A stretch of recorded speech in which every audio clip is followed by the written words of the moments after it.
1. The Eclipse. Virginia Woolf. Never was there a stranger purpose than that which brought us together that June night in Euston Railway Station. We were come to see the dawn. Trains like ours were starting all over England at that very moment to see the dawn. All noses were pointing north. When for a moment we halted in the depths of the country, there were the pale yellow lights of motor cars also pointing north. There was no sleep, no fixity in England that night. All were on the roads. All were traveling north. All were thinking of the dawn. As the night wore on, the sky, which was the object of so many million thoughts, assumed greater substance and prominence than usual.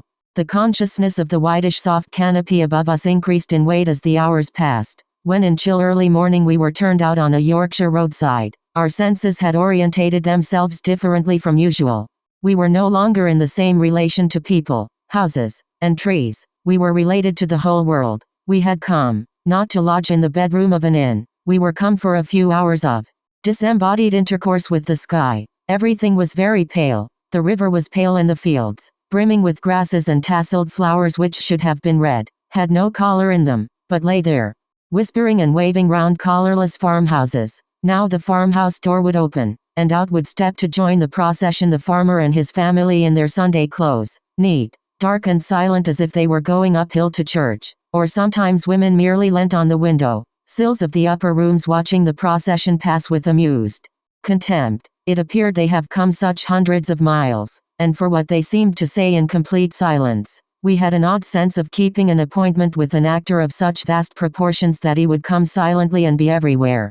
By the time we were at the meeting place, on a high fell where the hills stretched their limbs out over the flowing brown moorland below, we had put on too, though we were cold and with our feet stood in red bog water were likely to be still colder, though some of us were squatted on mackintoshes among cups and plates, eating, and others were fantastically accoutered and none were at their best. Still we had put on a certain dignity.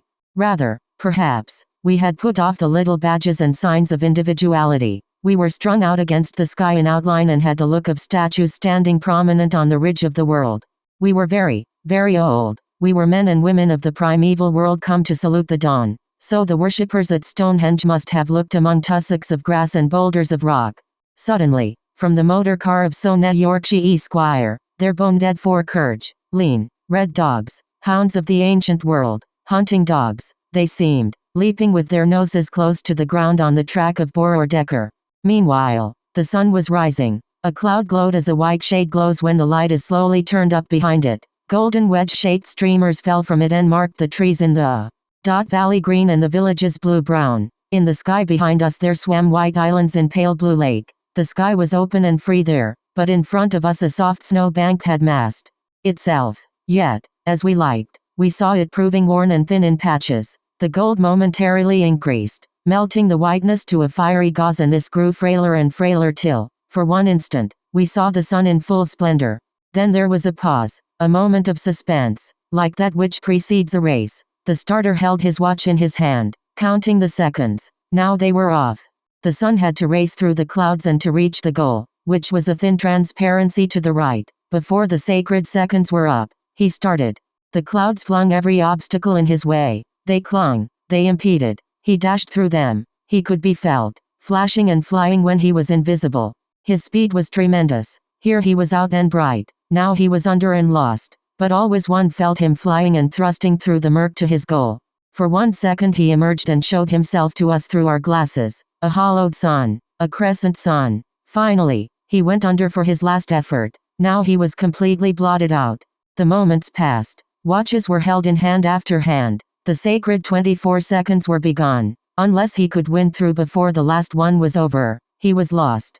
Still one felt him tearing and racing behind the clouds to win free, but the clouds held him. They spread, they thickened, they slackened, they muffled his speed. Of the 24 seconds only 5 remained, and still he was obscured. And, as the fatal seconds passed, and we realized that the sun was being defeated, had now, indeed lost the race, all the color began to go from the moor. The blue turned to purple, the white became livid as at the approach of a violent but windless storm. Pink faces worked green, and it became colder than ever. This was the defeat of the sun, then. And this was all, so we thought, turning in disappointment from the dull cloud blanket in front of us to the moors behind. They were livid, they were purple, But suddenly one became aware that something more was about to happen. Something unexpected, awful, unavoidable. The shadow growing darker and darker over the moor was like the heeling over of a boat, which instead of righting itself at the critical moment, turns a little further and then a little further on its side, and suddenly capsizes. So the light turned and heeled over and went out. This was the end. The flesh and blood of the world was dead. Only the skeleton was left. It hung beneath us, a frail shell, brown, dead, withered. Then with some trifling movement, this profound obeisance of the light, this stooping down and abasement of all splendor was over. Lightly, on the other side of the world, up it rose. It sprang up as if the one movement, after a second's tremendous pause, completed the other, and the light which had died here rose again elsewhere. Never was there such a sense of rejuvenescence and recovery. All the convalescings and respites of life seemed rolled into one. Yet, at first, so light and frail and strange the color was, sprinkled rainbow-like in a hoop of color, that it seemed as if the earth could never live. Decked out in such frail tints, it hung beneath us, like a cage, like a hoop, like a globe of glass. It might be blown out, it might be stove in, but steadily and surely our relief broadened and our confidence established itself as the great paintbrush washed in woods dark on the valley, and massed hills blue above them. The world became more and more solid. It became populous. It became a place where an infinite number of farmhouses, of villages, of railway lines have lodgment, until the whole fabric of civilization was modeled and molded.